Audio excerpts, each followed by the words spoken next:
Welcome to the PTO Unlimited Aftercast. My name is Josh. Alex. Oh my gosh, I thought we weren't going to get started here, and as soon as we started, I was like, "Oh my gosh, I don't have it plugged in. I don't have the audio plugged in. We can't hear ourselves." So, when you're getting everything set up, trying to be on time.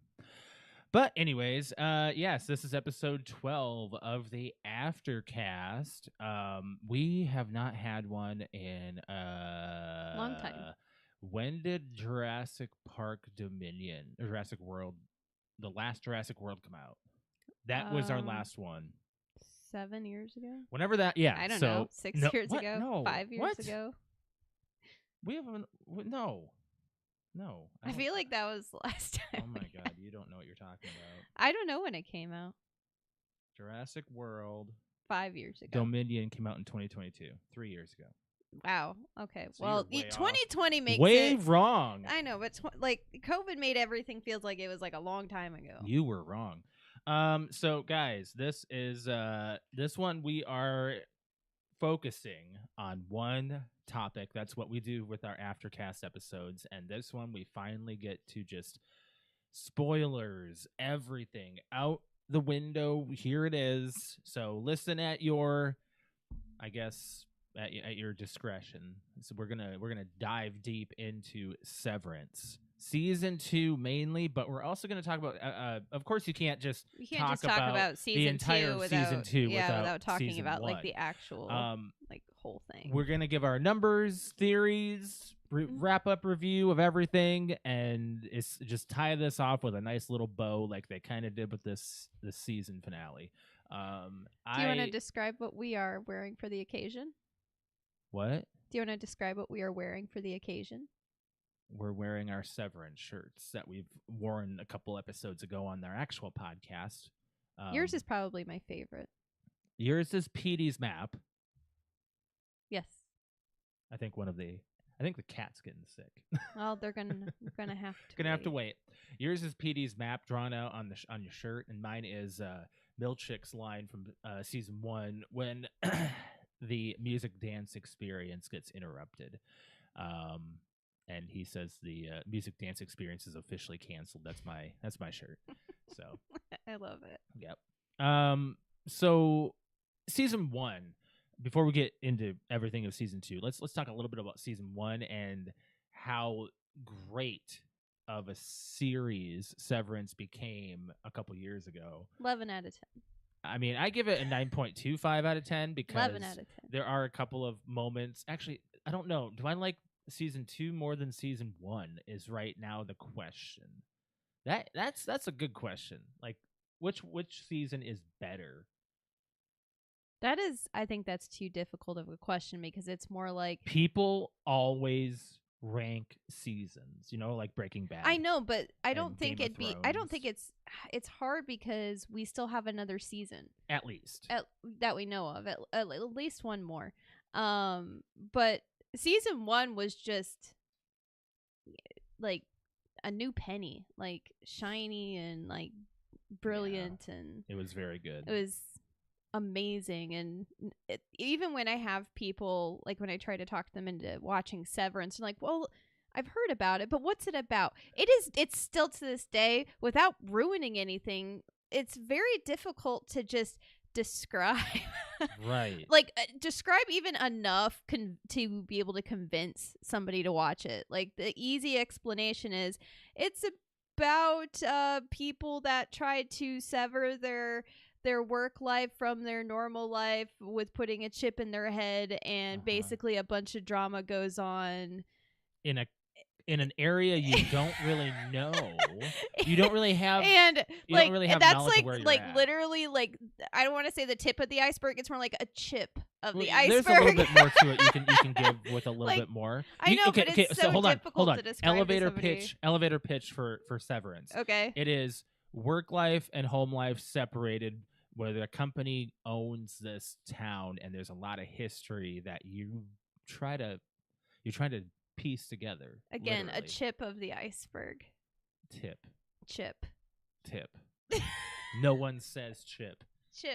I'm No saying like a tip of an iceberg is like a little bit larger than what we're describing. Is what I'm saying. No, That's why I'm saying like I it's don't a think chip. you It's the understand icebergs tiniest- because icebergs go down deep, man. Yeah, And I know, and I'm trying to tell you that you describing have Severance gone- like that is literally a chip. In season 2, we Ha! went A chip. What? Oh, in season 2, we have a lot of answered questions. In season 1, you get a lot of questions brought on and no real answers. And then we had what, 3 years? Yeah. We had 3 years in between season 1 and season 2 because of the writer's strike. Yes. Luckily, Josh and I were not part of the entire 3-year wait between seasons. We found Severance a year, I think. 2 years? A year? It's been a year, about almost 2 year years. and a half. No, after 2 it years. was, I'd was say it 2 2? years. Yeah, it might have been 2. Like 2 years after the original, like after season 1 came out. So when he showed it to me and I got hooked on it, and then we had watched it like 3 times, basically, we had a year, a little over a year to wait between seasons, and I can't imagine what it was like to wait 3. We had a little longer than a year. That's what I said. I said a little longer than a year. Like I'd say almost 2 years. Either way, we didn't have to wait the whole 3 years. It was a long time. There's been posts and stuff saying Ben Stiller said that it's not going to take 3 years this time to release the next season. But I'll tell you what, I don't want the next season to come out in like 6 months. Like give it a year, give it a year and a half. Like take time, write it well. I think a year is fine. Like. And write it well. I want you to take your time on this. I don't want no Disney shell out 10 seasons left and right. Like, no, write this well and don't have too much, because there's very few few shows that work well as they work longer, especially drama filled. Like they get stale.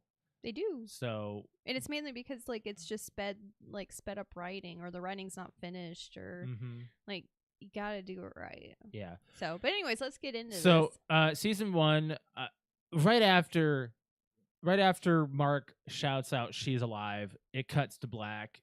You're gripping the couch. You're like, what's next? And then that's like the end. And that is that's the last thing that you see. That's right where season 2 dives right in. When you ask me like what season is better, what season finale is better, it's more like what season like entire ending is better. I'd say season 1, because it makes you go, well, what's next? What's next? Which this season finale, season 2, makes you go, what's next? But we at least got a handful of answers, and then an ending.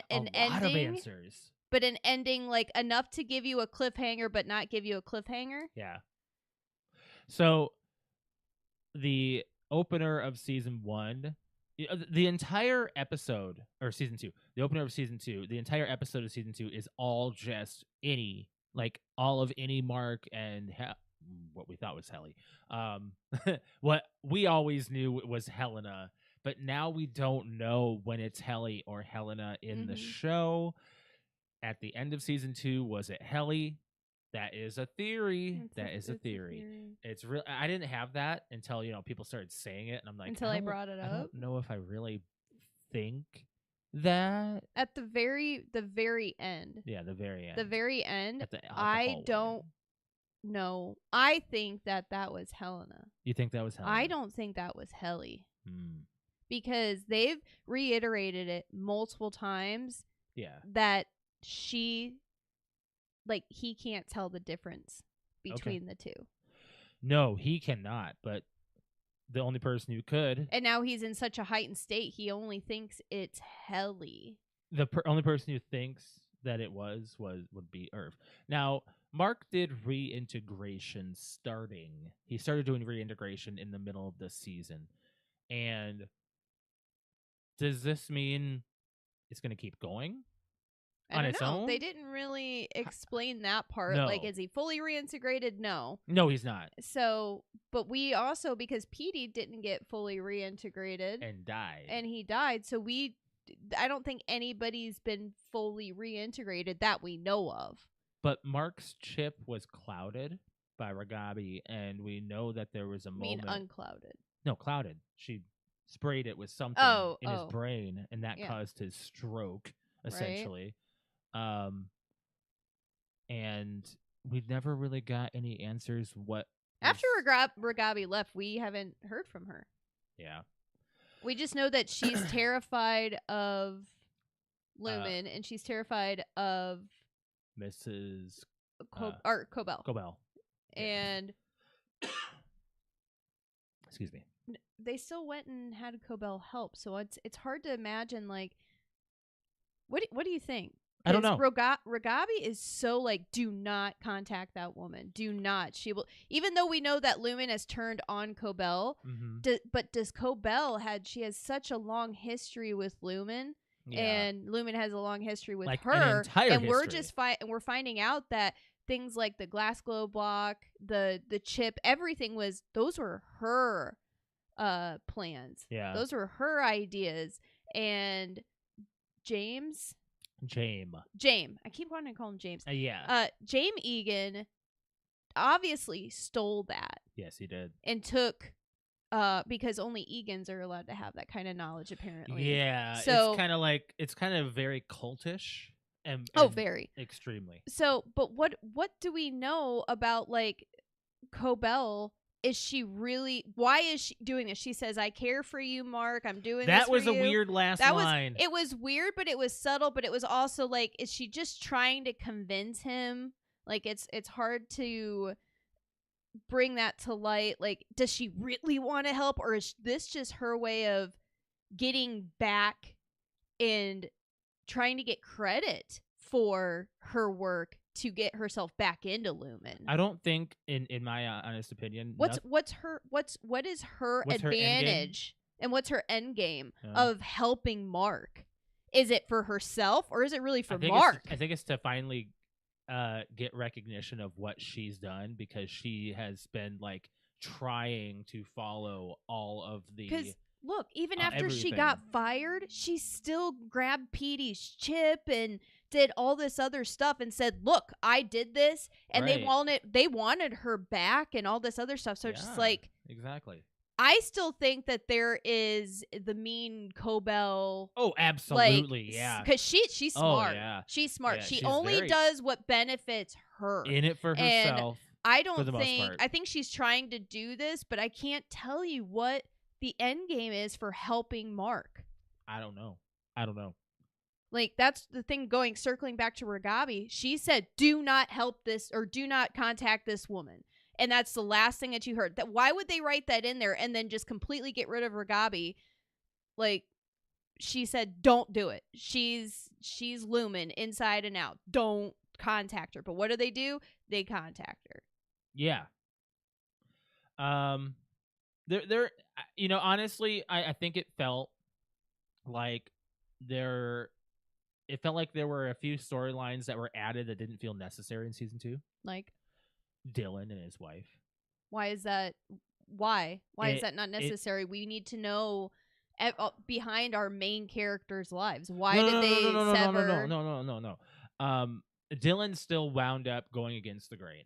All in all, like, he still wound up the same position he was in at the end of season 1. He didn't really have a whole lot of, what's the word I'm looking for? He lost his sight of family real quick once his wife and Dylan and his wife like broke up, and he kind of just became Dylan again. Like, at the end, he said "F you, Milchick," and just like was ready to go.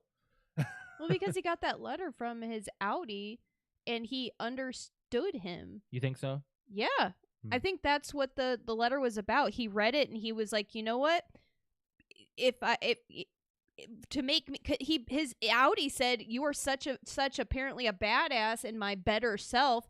You can quit if you want, but I think that you should stay around, like saying like you're the better part of me, like trying to lift him up. Yeah. Okay. Like, at least, like, if I can't be good on the outside, at least I can be good somewhere else. That's a good way of like seeing giving it. him a Okay. And then saying, he said, 1, fuck you, 2, like in true Dylan fashion. Yes, 1, fuck you, and 2, yes, like, my wife is amazing and yeah, I don't blame you for anything. like just coming to terms with it and saying, we need, at the same time, it's like he needs a job. Right. We have lost 2 major thugs for the Egans and Lumen and have learned almost nothing about them. Grainer and Drummond. So, yeah, all right. So Grainer, yes, we do need to know a little bit more about, because we just know that he was Cobell's right hand. And it's weird because he did things for Cobell behind Lumen's back. Yeah. Like would do things and about Petey's chip and all that other stuff. Like she would tell him, and she would have Milchick handle the inside of the Severance floor while she was busy doing stuff on the outside. So how much did he know about? Like how much does anybody know about, besides James? Does anybody know about Cobell's past? That's a good question. And okay, so they built up Drummond. Of course she's going to be in charge of the severed floor. She fucking created it. Right.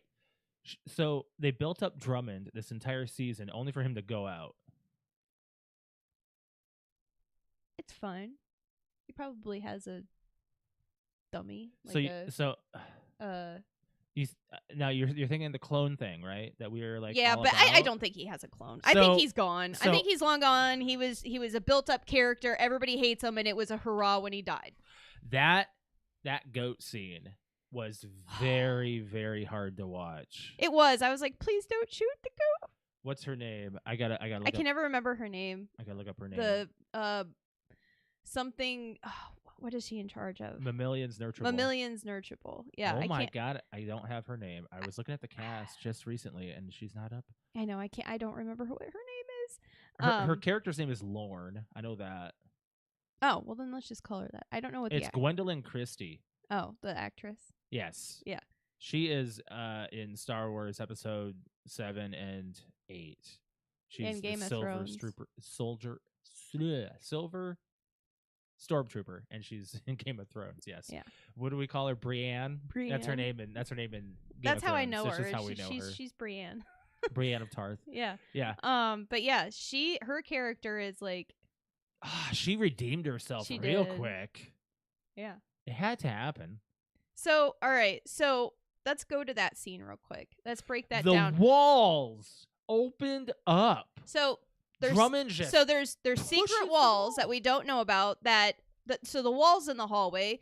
Who knows how many more there are? So the map on my shirt, Petey's map. Let me look at it. Let me look at it. Do you think it has any of that on hold on, there? Hold on. Where's the hallway? Where's the oh God, hallway? I don't even There's the know. hallway. So is that the hallway? Where's MDR? There's MDR right here. That's MDR. Sorry. Can you turn?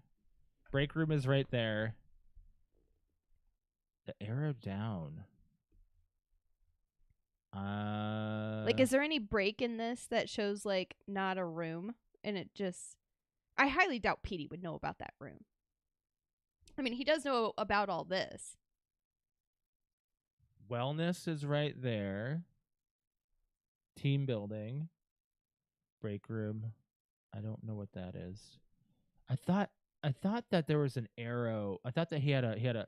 Well, there is that the elevator. Oh, that looks like an elevator. Yeah. But people live here. Yeah, see, I don't know that. Okay, so anyways, and the mind. We're gonna get into that too. Yes. So breaking it down. So there's all these hallways with all these doors. By the way, so we have all these places we still haven't. No way to navigate. We can't navigate. We haven't in this been in any building. of these extra rooms. Now there's just hidden rooms. Yeah. And then let's go to the scene like I wanted to do. Let's go to the scene. She tells him, how many more must I sacrifice? So how many has she done? How many has she done? Why are they sacrificing? Obviously, this because she's sacrificing a goat for Gemma dying. Hold on. So he did 24 rooms. Does this mean they've done 24? I know. Does that mean like it's been 24 sacrifices for each completed file, or is this other people that have gone through this process, completed and because we know like that other team that came in to replace Mark's team is like there's like international other buildings, big buildings everywhere around the world apparently. So And why is this lumen in this place so important compared to everywhere else? It's corporate, like the corporation, because it's built Okay, over so his house. but here's the thing. So that MDR team was talking about how there's, like, for instance, like she said, oh, our room, what room is it called? The room that with all the Egans in it, the perpetuity wing. perpetuity wing. She said, like, oh, ours are animatronic. Yeah. And Okay, so the animatronics at the I knew it. I know we're gonna talk about that, but like that tells you like there's different MDRs and they all knew what they were doing, completing files and stuff. So like the other thing about the files is, what is Helly working on? What is Irving working on? What is Dylan working on? Yeah. And they have completed files. Yeah. And we know that Mark is working specifically just on Gemma. So what is Helly working on? Is she working on James? What was Is Irv she working on? Was Irv working on his dad? Yeah. Is Dylan working on one of his kids? Yeah. Like, it's maybe that's why they're so because depressed they lost a child. They are, because they're so connected. I think Dylan lost a child. I wonder, because she said it makes me, because you know he's such I don't want to say deadbeat, but he's like this depressed. He's depressed. It's but not why? really like lazy. You can just tell on the outside they're both really he's depressed. Oh, Their so family's kind of broken. Yeah. So yeah, I wonder if it's like a death of a child. I wonder if something like that happened. And that's why he needs to be severed, because he hasn't been the same since. That's an interesting because she hasn't really theory. said to any Dylan why he got severed. Okay. Interesting theory. So that makes me think, like, for Helly, what is she working on? Is it an Egan? Maybe an Egan. Like, why else would they bring her down there? She has the fire of Kier, apparently, according to James. So she could be working on Kier. But there's no body for Kier to sever into. I don't know. So it's hard to say, because we did figure out, and we did get confirmation of what they're working on. Yeah. So they are working on someone's brain. Yes. But, and then a couple of the breakdowns that we've seen, when you're down on the floor where Gemma is, what do they call it? Take her down, take her back to the testing floor. Yes. So the testing floor shows Gemma's room that to the name left. Makes sense. Yeah, see, testing floor. So so Gemma's room is on the left, but you see there's another identical room with an identical door on the right. And we don't know anything and about it's it. never open Nope. in any of the scenes. So it's like, so are there multiple people being worked on? And that's just one area. That's the only area that we've seen as far as another door. So who is in the other room? Right. So there's another question that we have to... It's a very good question. To answer. So, but all those numbers, the numbers are scary, right? So what is... The numbers mean a lot of things. The numbers are the tempers, is what we figured out. The 4 tempers, I wrote them down. Where did I write them down? It's... Woe, malice, frolic, and dread. Yeah.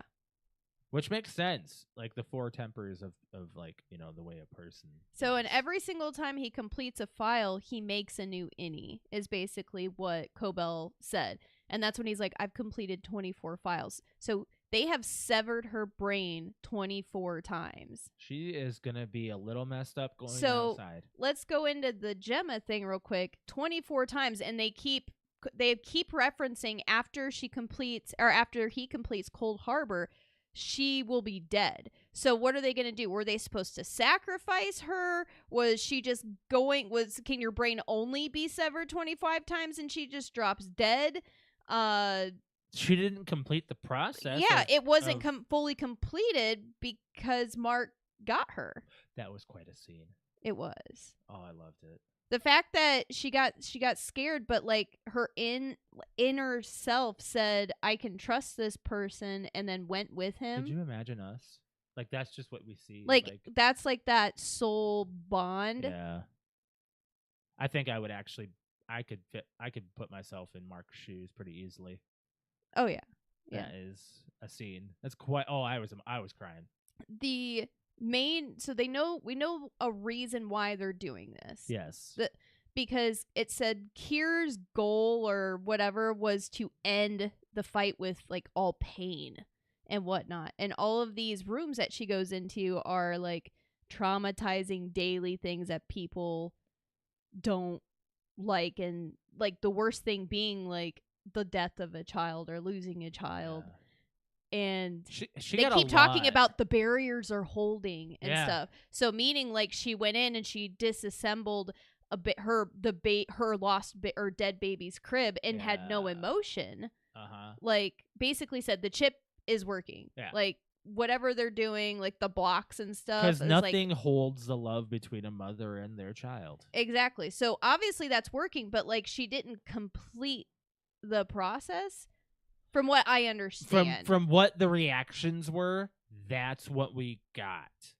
And everything that happened between like Mark and Gemma was all based off of like a level of knowing you can read this person and trusting this person, because they become innies and outies multiple times within this episode at the end, and it is so moving. Gemma, Miss Casey, got a lot of character development, a lot. The flashbacks and the entire episode of just her getting tested on and you learning a little bit more about the testing floor and how dark it is I down have there. a theory to ask, or What's a question, or what your thoughts are. Okay. Why Gemma?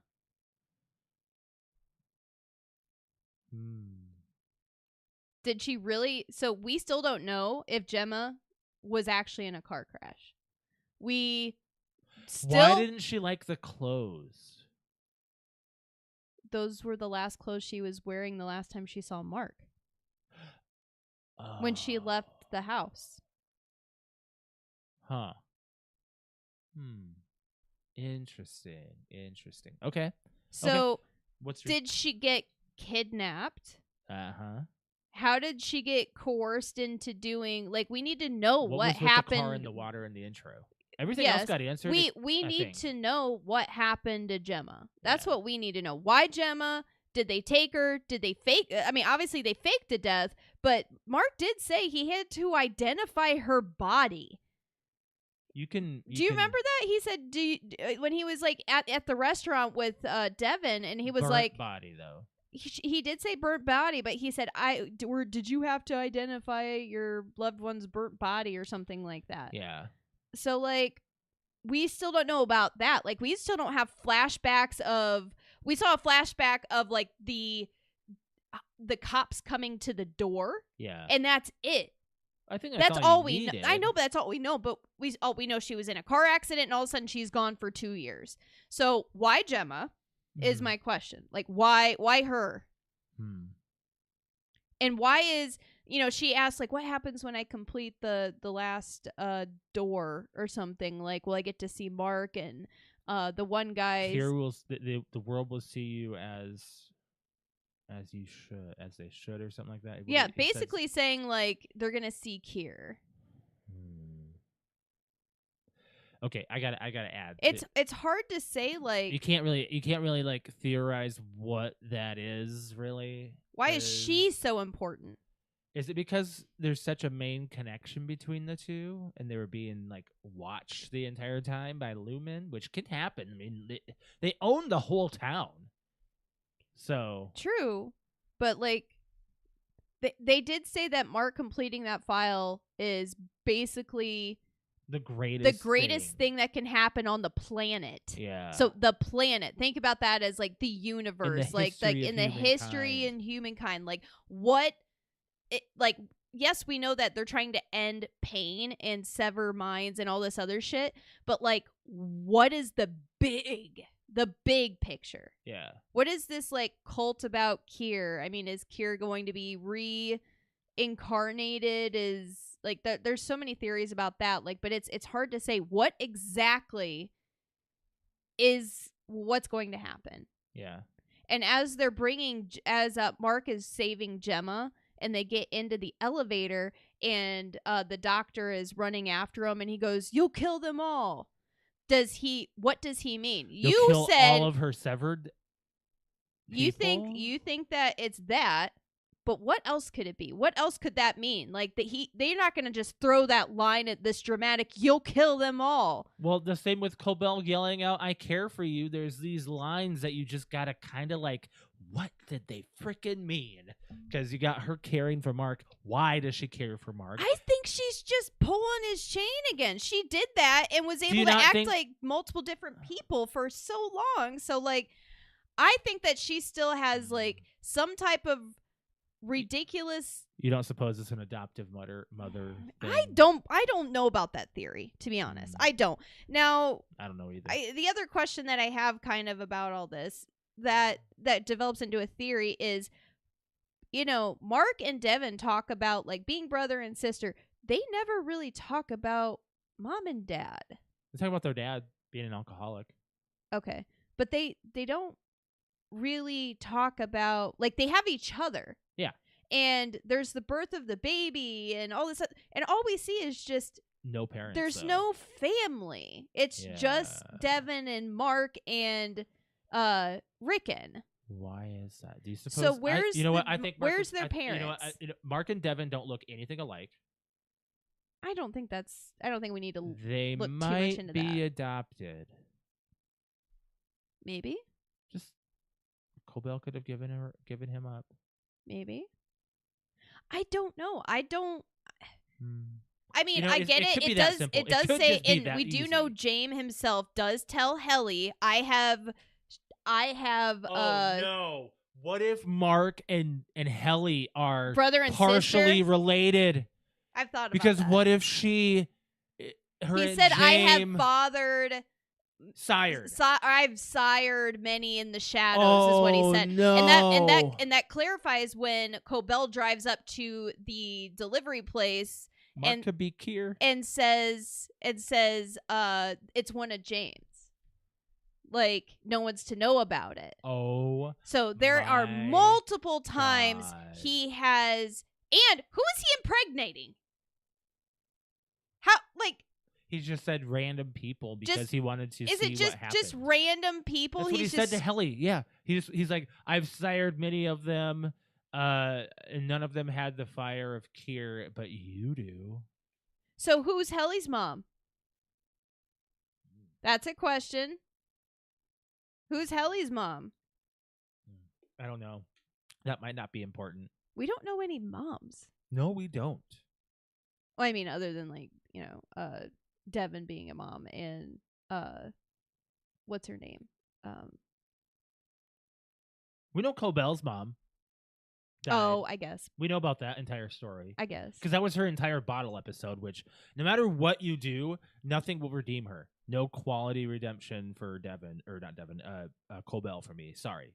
Which we don't even know. What's her first name? I don't remember. I don't remember either. My mind is blank. I don't think you would remember that. I just know her as Cobell, like, in my head.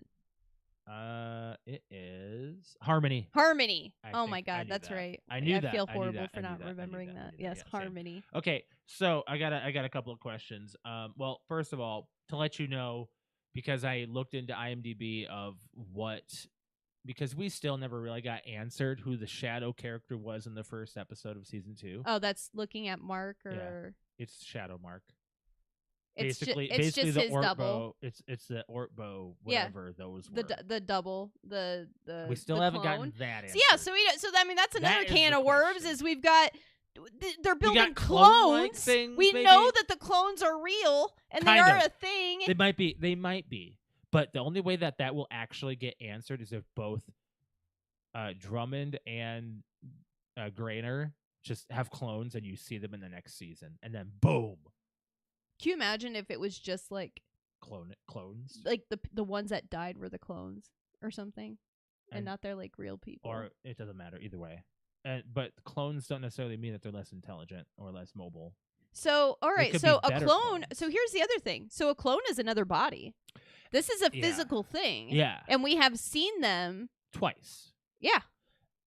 And they were actually there in the Ortbo thing because they were actually like they were people. They weren't like holograms or anything. I mean, that we know of, I guess. I mean, they didn't go up and touch them and. No, that was weird too. It's odd. It is But very so odd. we do know there's clones. So they're severing minds, they're cloning people, but again, what is the big thing that took 2 years of work with severing Gemma's brain 24.5 times? We don't know. And how did they get Mark to get severed?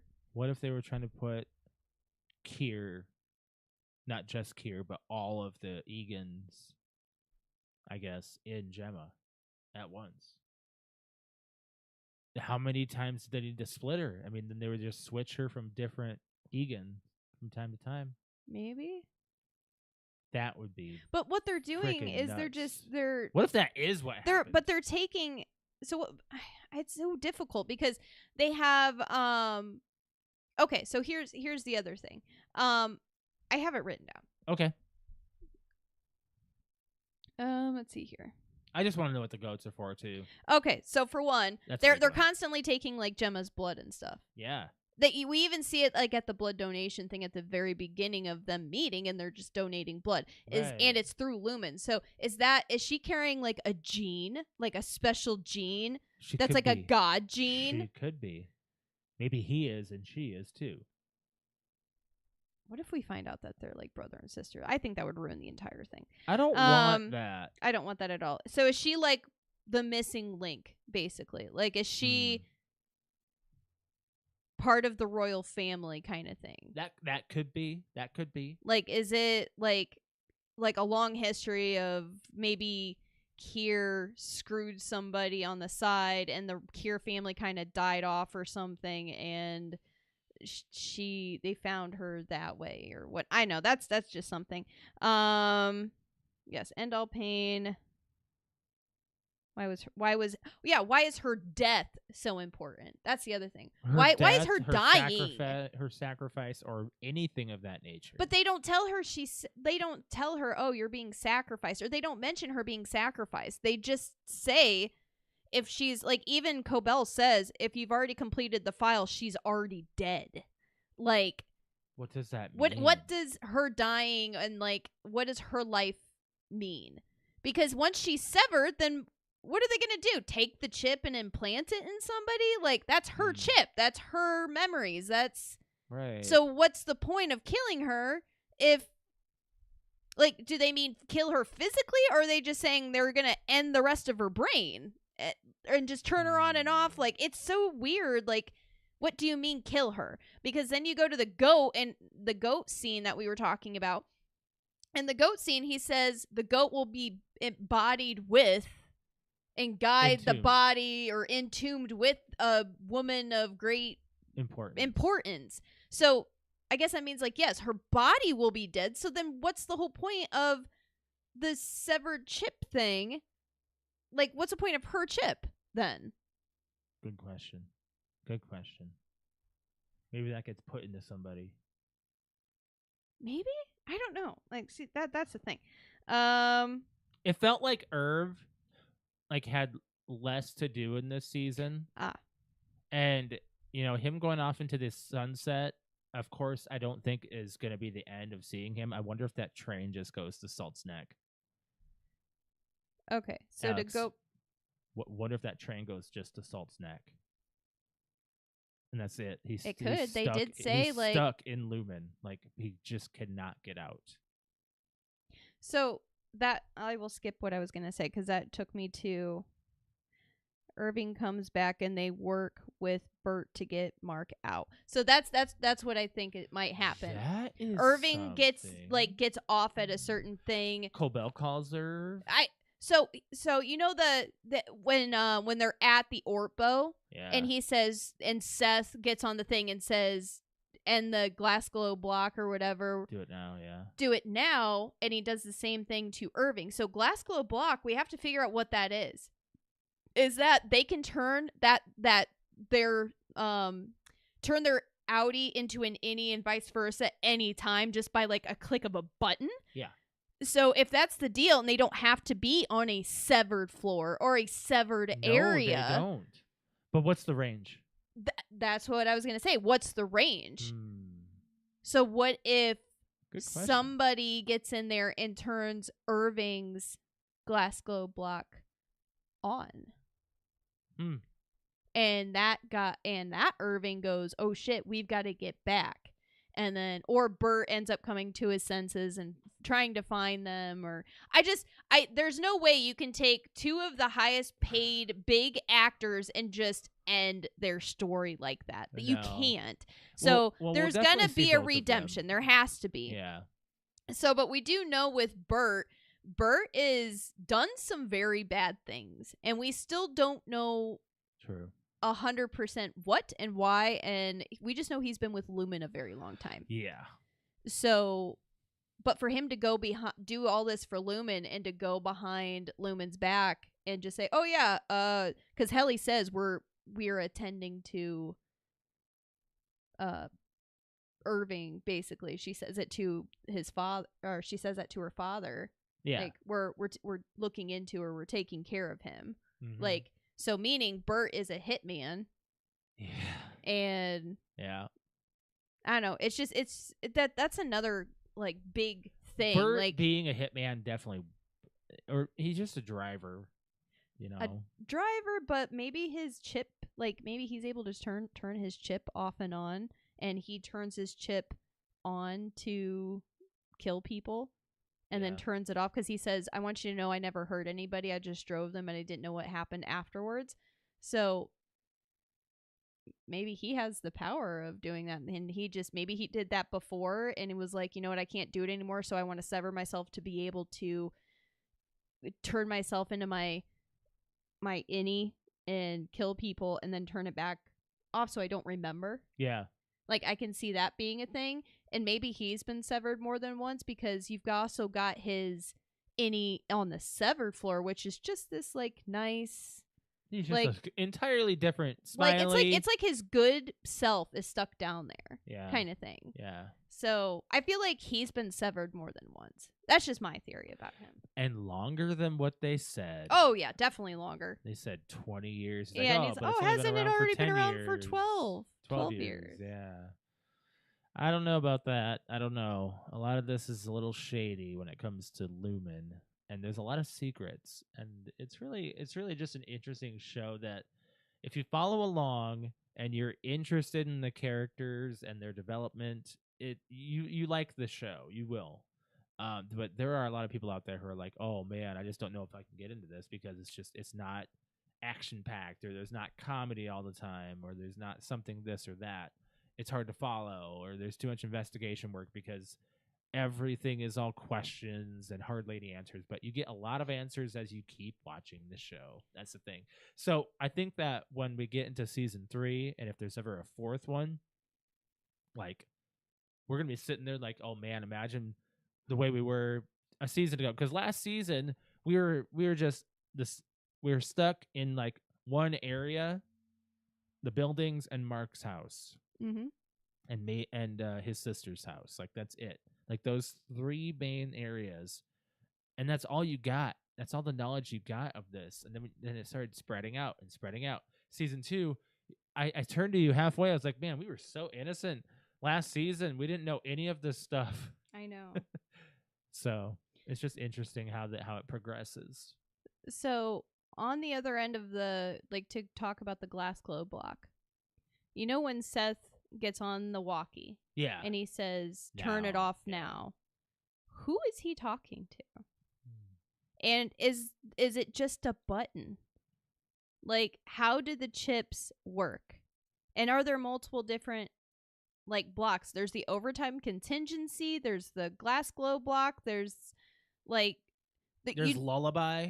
Yeah, we saw all those like different. I remember things. seeing the other names. Yeah. Yeah. So we still have all of that to dive into. So it's like what the chip can do is like, I feel like we've just got like a tiny bit of what the chip can do. So we got answered what's going on with Miss Casey down below for like the most part. Like we got a good answer of what they're doing. I pictured the testing floor completely different. Just like this open space where you get no walls and it's just black. Just like. So I kind of pictured that, but I also pictured it being more like torture. Yeah, which a it little is. more. A little It more. technically I was is. expecting more than what they were doing. It technically is torture because they're taking her into the worst her mind into the worst Into bad scenarios. situations Yes. that can happen, and then basically exhausting her brain, and then testing her afterwards if she can remember anything. Right. But in our brain, we think of torture differently. Doing things repetitively. Well, this is like trauma torture. Doing things you hate repetitively, going to the dentist, going on a plane, writing thank you notes. Apparently, that's torturous for some people. It can cause a lot of like disdain and anger and upset like feelings. I get that, but what we imagine the torture being is a little more dark and sinister, I'm sure. I don't know. That's just my idea or thought. I think that's kind of what I figured the testing floor was, because the hallway makes it look like when you go down, you're going into this like dark dungeon when you're really in hindsight kind of, but it's still lit almost the exact same way as the severed floor. So it doesn't feel as like torturous because everything's lit up when it's time to be, but when it's not, it's like it's all dark and just wherever you make sound is where the lights show up. But I don't know. So the other thing too, so the testing floor. Yeah. Why is Irving why does he know the connected to the testing floor? He doesn't know Gemma that we know about. Who's down there? Are all of the people like we think down there? Why is Irving attached and having these visions and keeps fucking painting the downstairs elevator? I don't think anyone else has asked this question. Why is Irving so attached to it? The other thing too, and how does the one chick from O&D? O&D So know? I was gonna say O&D knows about it, and she goes, "We used to deliver things there, and now they just send a guy." So they knew about it, but what happened that caused him to be the person that picks up the things that they make? And why was Irv so obsessed about it? Like obsessed. And then enough that, and who the fuck is Irv talking to on the payphone that says, I think my innie got the message.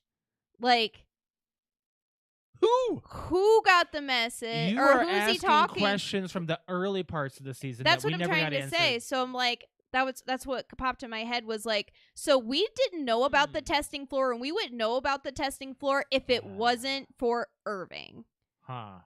Was Irving calling somebody from a different town? Was Irving calling... We thought he was just know that, so they're definitely not killing off Irving because he's something. A really big part in all this. So that just makes me think that, maybe his dad or maybe a loved one or somebody is down there and he's like another Mark and just trying to get to a loved one that's being tested on. I bet you it's a loved one thing. I bet you it's because he says he's like, I've never been loved, at least not like this. I've never felt love. And, he's just a lonely guy with a dog. You wonder. So who's he calling and who is he unsevering, or who is he piecing together? Exactly. And he's doing all this investigative work and whatnot. We know of one person about Irv, and that's his dad. Was in the That's military the only thing. And was also investigating. But, so he is old enough, though, that his dad's probably... actually gone. Maybe. So maybe it's... We don't know that. I mean, I don't know. Maybe. Who knows? But that's another big thing is like, it's not just Mark obsessed with the testing floor. Yeah. So I think that the board is an actual... Oh, I don't want to talk about that yet. Why? Because I've got one thing before that, because that's my next subject. What? Going back to James fathering... Okay, so he said I've fathered many or whatever. Sired. Or you keep on saying well, it means fathered. Fathered is the same word. He said it is. Sired. Sired is just a fancy word for saying I fathered. Quote him monosyllabically. Okay, so I have sired many in the shadows. So with Cobell pulling up now and saying this is one of James, does that mean he's still siring? Guys can go until they die. Yes, I know that. But, like, again, Yeah. the question goes to who is he screwing around with? Doesn't matter. And where are all of these children? Doesn't matter. They when corporations own a town, they can do whatever they want. Who are the mothers? Where are the kids? He has sired many in the shadows. They could Who be, the fuck are they? Could they? be those that live down below. Because remember we heard, like, is it Ragabi that says it? There are some that never leave. Yes. Some. Who never leaves? What innie never leaves? Good question. So that's the other thing. Now it's going to be Mark and Helly never leave. There's so many other rooms. We need to know more about the goat people too. Yeah. But yeah, now I think we can go ahead and we could talk about the what you were talking about with the AI. So I believe that the board is an actual motherboard connected via electronically to the consciousness of all the Egans that have died. And I think that Natalie has a headset to it. I think those little connector things are the motherboard of all of the Egans. So you see the hive mind right there. I think it's that. Well, I mean, up on Petey's map, that, you know, the shirt that I'm wearing, and I'm looking down. Yeah. There's just a really big thing up top that says mind. Can you, like, lean to your right? Mind. To your right. Oh. To your right. Oh, you've got the... Yeah. Mud. Yeah. I'll be right back. I have to use the bathroom real quick. Oh, okay. Okay, so I agree with what Josh is saying. I believe that, I mean, I think that there's a lot of questions about what the board is. We know that the board only answers through Natalie, at least from what we've heard before. And it makes me think that at the season finale of 2, when Seth is doing his whole, like, speech of congratulations, you've completed Cold Harbor, your 25th file, blah blah blah, and he's talking to the Egan statue, and the statue is moving, and actually, like, I thought it was all like a script, which it felt like, but then the statue kind of just turned and started talking to him like an actual person was talking through the statue. So that was a little that was a little creepy and made me think, who's behind the mic that's talking through the Egan statue? I don't think, from what I understand, when Josh gets back, I'll ask him and see if he remembers. But I don't think we've ever actually, I could be wrong because I feel like we have, heard the board talk other than being answered through Natalie. And that also makes me think that Natalie could be severed, or is like a clone or something like that. Because when you see Natalie, she just has these very odd interactions. Like, she almost acts like a robot. Yeah, Natalie. So, like, odd. is she a human part of the board? She could be a clone. Like, or like okay, that's what I just said. I was like, or could she be some type of clone? Yeah. And then, so apparently, do you remember the conversation where Seth is talking to Natalie about the paintings and whatnot? So why would Natalie have gotten those paintings? Was she a head of something and got? Well, what like, is the she paintings? right now? She's a messenger. I guess. She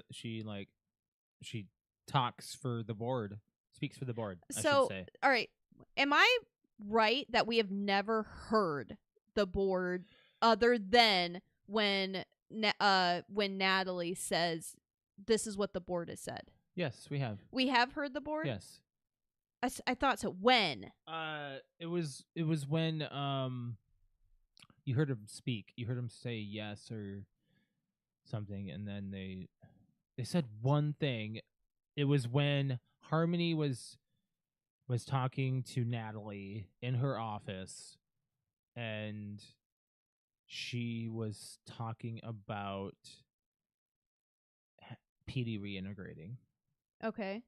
And she was like, I can explain everything to the board tonight or whatever. Do you remember that from season one? Yes, I do remember the that. only time we heard them. And they said one word or something. And It was they said, something is the short. board even there? And they said, yes. Okay. That's the only time.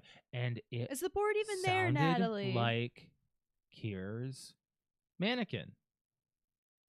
So here's the thing. Why is Cobell, like, does she even know what the board is? Because it sounds I think so. it sounds like she she is not allowed to talk to the board. Like, she's not, because she is not an Egan. Egan. Does that mean Natalie? Does that mean Natalie's, or was she just specially chosen? Or I don't know. There are specific assistants that can be chosen, I'm sure, that have, like, they have ground rules or whatever, and they can actually talk to the board or whatever, because she does listen for their response. We need to know about who is the board. I think it's the Egans. I think it's the old Egans, the dead Egans. I think that's what it is. They found out how to get their consciousness onto their chips. The chip is longer. The chip has been around. Well, we know since at least Helly has been a kid. So, yes. like, 30 years. That's not that long. James been around that long. But they talked about Severance, or, like, Lumen being around for at least, or not Lumen, but, like, they have yet to talk about resurrection. We do know that. So we do know Lumen has been around for as long as Cobell has been alive. Yes. Which she, in my head, probably about 60s. Yes. So let's look up the actress. Let's see how old she actually is and how old she's supposed to be. If I were to guess, I'd say she's in her 60s in the TV show. So she's definitely not in her 70s. I'd say, like, late 50s, early 60s. What? She's 54. Okay, so there you go. 50s, early 60s. Okay, how old's Adam Scott? How old's Adam Scott? He's probably 50. 51. So yeah. She can't be.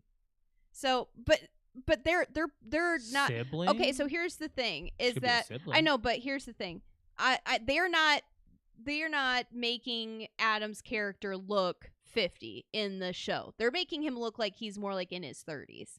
And he is a younger looking guy. And they're making Helly look like she's in her 30s. They're making Dylan look like he's in his 30s, maybe 40s, maybe getting into, like, those characters. I believe they're like, the way that their lives are and everything. They kind of make it seem like they're somewhere in their mid 30s to almost 40. Yeah. So I think Mrs. Selviger, Cobell, they're making her look older. Uh-huh. So we know that it's been around for at least as long as she has. Mm-hmm. And we know that she has a big connection with James, because her book or whatever, her yearbook, her yearbook shows, like, James handing her, like, the bust thing, the head and the certificate. Yeah. Yeah. So, another question. Yeah. So we're getting off the AI thing, because there's not really much more to talk about the board, other than we still don't know who the fuck the board is. What do you theorize? Because I've given you my theory. When you walked away, I said I agree with you. I think it's some type of AI, but, like, I can't theorize any more than that, because we don't really get a lot of the board in season 2. We don't. We get less. We get less of the board and more just about, like, Egans. So, for one, we know that Helly's an Egan. Yes. We know that James is an Egan. Yes. We know so that we don't know. We know that she's his daughter. We know. Yes, we know that, because he says, I don't love my daughter. Yeah. So we do know that that's a daughter. That was such an intense scene. The other thing is, we don't know the relationship with Drummond. No. We don't know the relationship with not Harmony. Grainer. Huh? Grainer. Well, yes, we don't know that. We don't know his I'm talking of Natalie. And those are the people that are sitting at what I would think would be a board table when they're talking to Seth, when they're talking to Cobell. When we saw the board table, it was only Drummond, Helena, and whoever was in the scene, whether it be Milchick, or it be when they had like Milchick's performance review had Natalie and Drummond. No one else. So it's like, And the board. who else The is board out was there? there. The board was at Milchick's thing. They had the His box there. interview? Yeah. Or At his review? Because Natalie was there. The board was there. True. If Natalie's there, the board is there. True. She's probably a walking camera. Her eyes I just wide. feel like Natalie is not a human being, or she is severed and is She's robotic. She's got to be. She's got to be a fucking clone or a robot or something. Like she's got to be. Her eyes are always She has so like big. almost zero emotion as well. She only had emotion against Harmony in season 1, but that was it. I don't know. You only saw her not smile maybe twice. Yeah, it was odd. She was always full grin, just Okay. cheesing. Okay. So the painting. Oh my God! How did they know everybody to be put on there? Yes. So that is, you have to think about it this way. This is what the question I have about the painting. So the painting I'm talking about is at the season finale of 2 when Mark gets off the elevator on the severed floor and you see this gigantic new painting of like what looks to be just like everybody cast on the show. It's like, so, and I'm talking Annies and Outies. All Outies. All people who have never been in so Lumen. So here's the thing is that these are people that were on there. Some people that were on there, like Devin's friends were in the fucking painting. So like, why are they in the painting? Petey's on it. Well, I can see why Petey's on it. Petey was his best friend. So I don't know about that. Petey's on it because it was his best friend. Bert's on it. Yeah, Bert. But that's an innie. Why would Bert be connected to Mark Scout's file at all? They were working together in MDR. Okay, so who is it that weirded you out then? Because I'm listing off apparently things that don't weird you out. The Outies were on there. I know that. That's the biggest thing. Why the hell is Devin? Why is Rebecca on there? Why is Grainer on there? Okay, yeah. Why is Grainer on there? That was a weird one. Yeah, that was a weird one. Like, why is it this painting of him basically completing Cold Harbor? Let me try to pull it up here. Yeah, and why are these like? There's just certain people that I'm like, why are they on there? Like, it's so incredibly weird. And who made the fucking painting? I mean, we know who it was. It was not MDR, OND. Oh no, Optics and Design. Yeah, made it. So, yeah, we need to look at the painting. I need to see this painting. There we go. That's a right there. Pretty big one. Is that? Yeah, just see if we can zoom in on that. Oh damn! You know what? Here, just click out of it. Do this. There you go. And do this. And then just zoom. Yep. Okay. So we've got. Hold on. Can I? No, this is blurry. Let me find another one. We got the tempers on there, so that's no. Oh yeah, that's right. Look at the top. The top of the. Oh yeah. So they're at Woe's Hollow at the this is the tallest or largest largest waterfall in the world. Oh my God, I'm not gonna be able to. Are you not gonna be able to like look at it or like blow it up? Because I could probably like just look it up on my phone. I want to show it for the show. Oh, I don't know if we're gonna be able to. Oh, hold on. Let me do one more thing. Let me click on this and then open that image in a new tab. See how that looks. Fuck.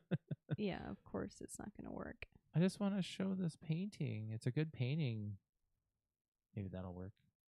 If this doesn't work, then I mean that. Where is that link? That might. Okay, I can probably pull it up from here. Maybe.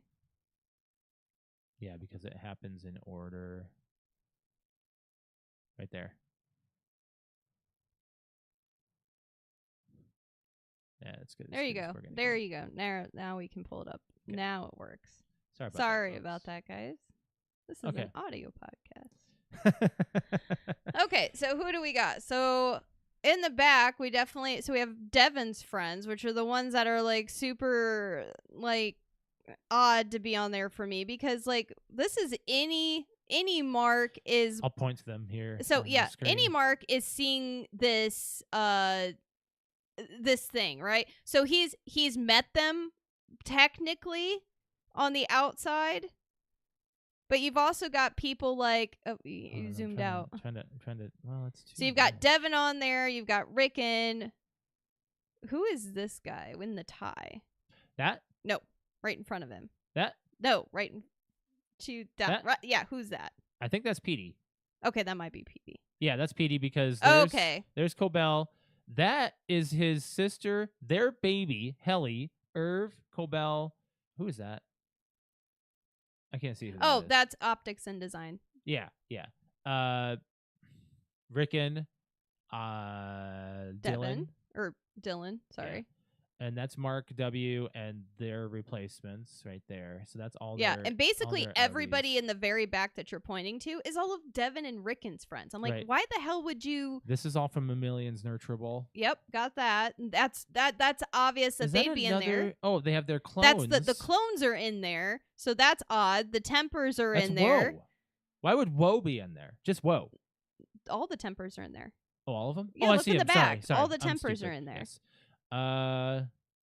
He's from A Million's Nurturable. Miss Wong. There's Natalie. Natalie's in there. All of these are the Egans. Yes, and apparently everybody up there is an Egan. You know what? We were able to identify all that. That's how much we know this show. Yeah, I know. I just realized that. But so I understand everybody for the most part, other than the Outies. Yeah, why are they on there? They don't. Some of the innies weird me out too, like Grainer being on there. Drummond's not. So, it basically, I'm trying to break this painting down. Does that just mean the outside world and the inside world coming together and is all connected to Mark? And they know it that well? I mean, how are they to know Rebecca and is it Amir? I don't remember. Other than Rebecca, I don't remember the names of their friends. Sorry. I don't either. I just remember a couple of them. But for real, that's weird. Drummond is not on there, but Grainer is. And Grainer's dead. Yeah, and Drummond's not on there. And so why Wong's would you on put there. Miss Wong? Yeah, I know. I don't really get it at all. So anyways, and they technically fired Miss Cobell. So why is she in the painting too? Because she's not back. So it's just very odd. It's like they know that all of season 2 was that, was. I don't know. Okay, so the painting is really weird. Very weird. So that's what I have. That was a question that I had. Interesting question. I don't have a lot of answers for you there. Okay, so let's talk about let's just talk about the end. Yeah. Let's talk about the very last episode, the end. Okay. Yeah, okay. Sounds good. So I'm going to point out one of my favorite scenes, which was Mark talking to himself. Yeah. I think how it was filmed cinematically and written was amazing. And they've been wanting to do that since the beginning, basically. Innie and Outie talking to each other. I think Adam did a great job being able to go back and forth the way it's between written, the two personalities. Think about okay, here's one thing that with the writing of that, the big thing that gets me is that imagine your one brain fighting with the other part of the brain and they have a good point. And it's like the left and the right shoulder kind of thing, like the angel and the devil kind of thing. You can't fool yourself. You can't fool yourself because as soon as the moment everything got fucked up in the conversation is when Mark messed up Helly's name. Yeah, what did he that call turned? Her? It was like Helia or I don't remember what he called Helena, was it? No, it was. Yeah, he did mess her up. Yeah, he messed up the name, and that made Mark go, if you really cared about me, you know what her name is. Helene. Yeah. Yeah. And he's like, it's actually Helly. Like, it made made any Mark go like, Wait a minute. you're pulling my strings here. Mm-hmm. Because it seemed like Any Mark was on Outie Mark's side at Until first they brought until up he was death like, and Helly's name and reintegration. yeah, Those are and the then he three was like, things that just like, wait a you're minute. pulling my string, you're fucking lying. I don't believe any of this shit. You don't give a crap about me. All you're caring about is your wife, not my lover. Question. What do you think about that? How would you be in that situation? The exact same. Do you really think that one side would want to live more than the other? Or yes, yeah. Because those innies think that they are real people and they have had a taste of the outside world and they know life is life. Like, they have a taste of it now. So that is literally your inner self fighting with your outer self. And when they understand that what Mark is asking, Outie Mark is asking Any Mark is, once you get my wife out, what happens to me? Like, he said, oh, there's this thing I'm doing called reintegration, and Any Mark doesn't know what the fuck that is, and who knows? No. Like, he's like, for all I know, like, you're just making this shit up. And he's also saying, is this gonna be a you get the top, I get the bottom situation, which I thought was pretty funny. And he's no like, bottom, there's no top. Yeah, and he's so how, and that is a good question because they are two different personalities, but the same person. So what happens when this reintegration thing happens 100%? If it does, how will Any Mark actually combine and have these two memories and two lives that he's been living for 2 years now? How are they going to live in harmony together as one person? I mean, it is very obvious that Any Mark cannot have an outside relationship with Helly anymore. It can't. She's an Egan. It's not possible. Yeah. So, and that's what Cobell ends up saying is, you have no chance. No matter what, she gave it to him straight. Like, there is no happy ending for you guys. True. So it's either you do this or you do this. Like, there's no happy ending for you. I'm sorry, but that's the answer. Yeah. So, I don't know. I thought the entire scene was amazing, and I like that they got to the point of such a heightened emotion that they're fighting with each other, to Any Mark saying, you know what, when he's about to walk out the door and he's like, if the next thing I don't see is an elevator opening or something, like, I swear to God, I won't, like, you'll never see his wife again or something. And then all of a sudden it's like, you just, and then it's just ding, and then the the door opens and it's like, oh shit. But weird, like, lighting in the hallway too the whole time. Yeah. But okay, so here's the thing. As soon as he would have finished that file and the drums and all the band would have been done. And yeah, so now we know that there's another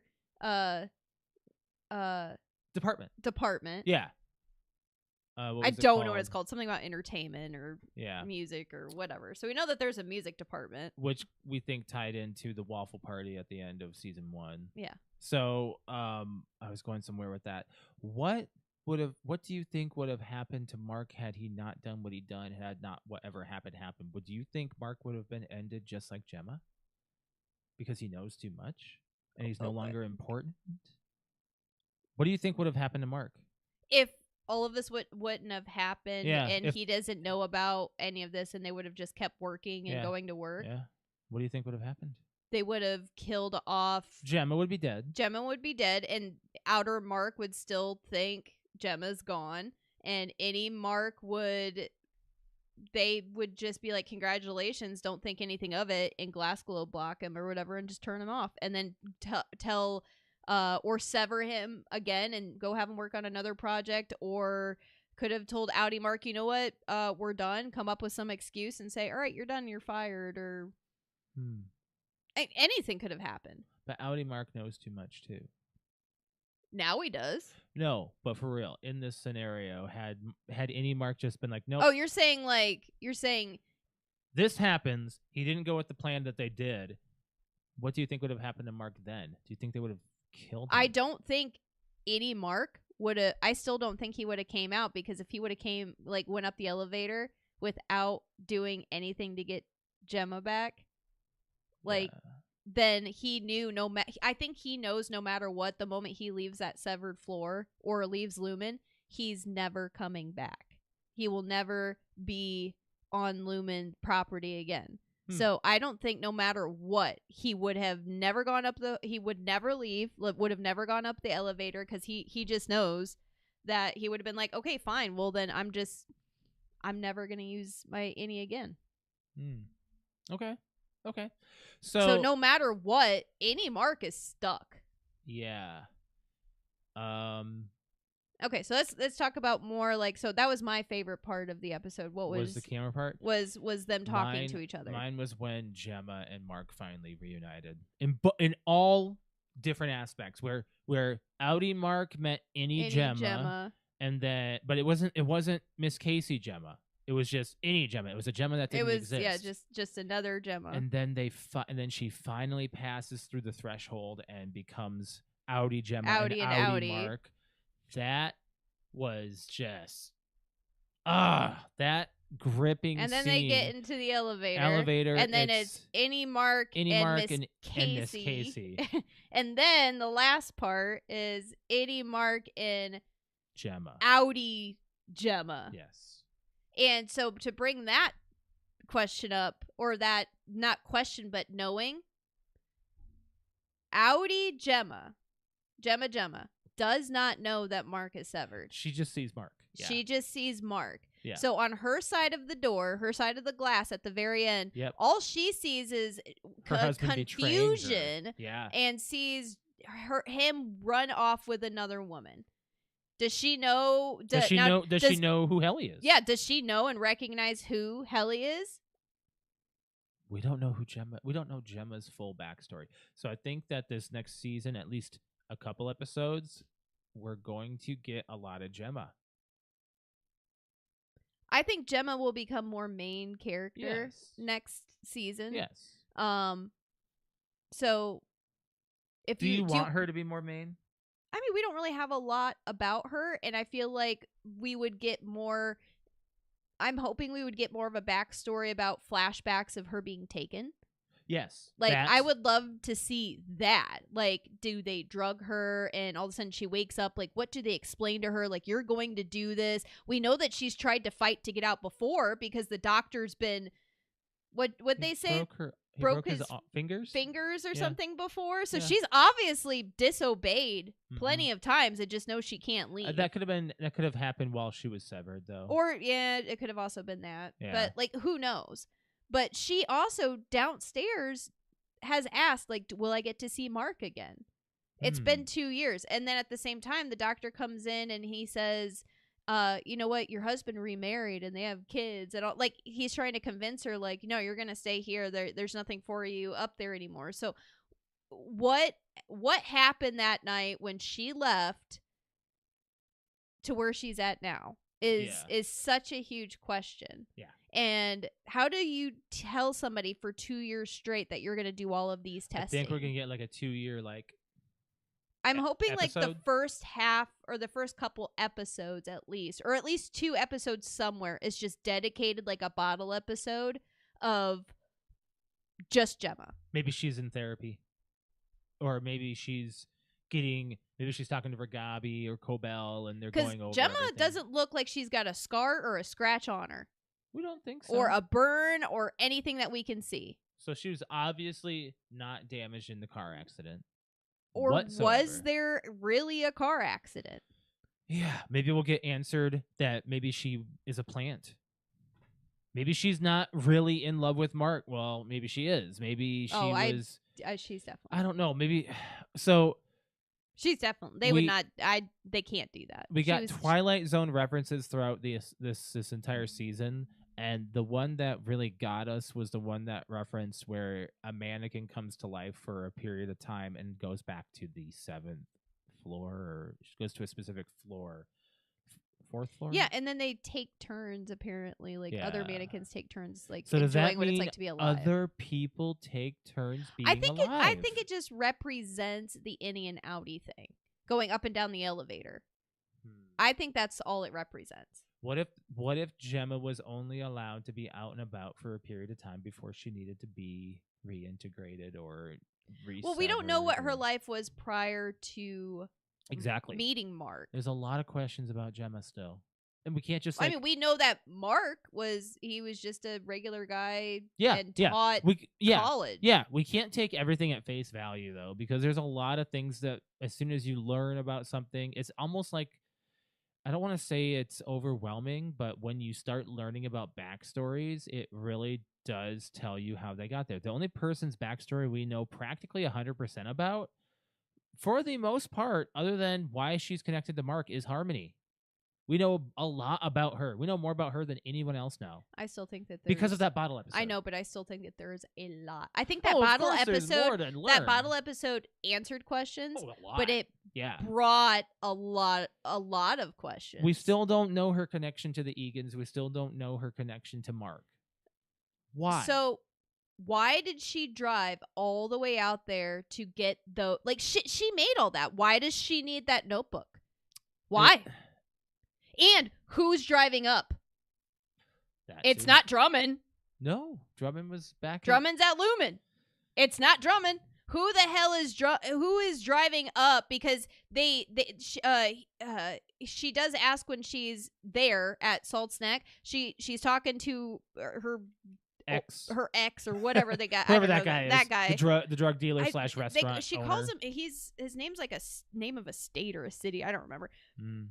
But anyway, so she goes, is anybody up there? And he goes, nobody goes there. So obviously nobody goes and visits her aunt at all. So, and she said, obviously people are watching me. And you have to sneak me into this house and up to Sissy's. Do you think she's over prepared? Or just expecting the fact that there's probably no, because we know that Drummond called and talked to Sissy and said, this is what's going on and what happened with Harmony. Okay. Just let her know if you see her. We just convince her to come back. And that's like a 4-hour drive at least. 5. It was a very long drive because it was like over 200 miles. That is what we saw just from like the halfway point. It almost looked like. So it's a very it's probably like a 5-6 hour drive. It's some kind of ridiculousness. But where do you think we are in the United States for the show? Yeah, Michigan. Do you think we're in Upper Peninsula, Michigan? Somewhere in Michigan, by Canada. Yeah, that's where I suspect. Yeah, that's where it looks like. Yeah, and that's what it looks like. And we're just in winter right now, is what it is. Could be winter tide. I don't know what that means. Yeah, winter tide. Winter tide. Yeah. Material. What was I saying? The last episode. So who is coming to get Cobell? Who's driving up? Because he said someone's coming, and she takes the car and drives off with with her notebook. You know what? She put herself through all that pain and trauma and drove up there, even after driving back and saying, fuck this, I'm not going up there. Yeah. But then she went ahead and did anyway to get the notebook. Right. Why does she need that notebook? What's all in it? Well, I mean, we saw proof that she came up with. What else does she have inside of that? Well, I don't know. Maybe she has Lullaby. Oh, she probably has all that stuff. So hold on. Cobell has all this stuff. Could you imagine if she found a way to hack into Lumen and get Mark's chip turned off? She knows how. She's going to sneak in there. How is she going to get into Lumen? Who knows? We don't know what they're going to do the next season at all.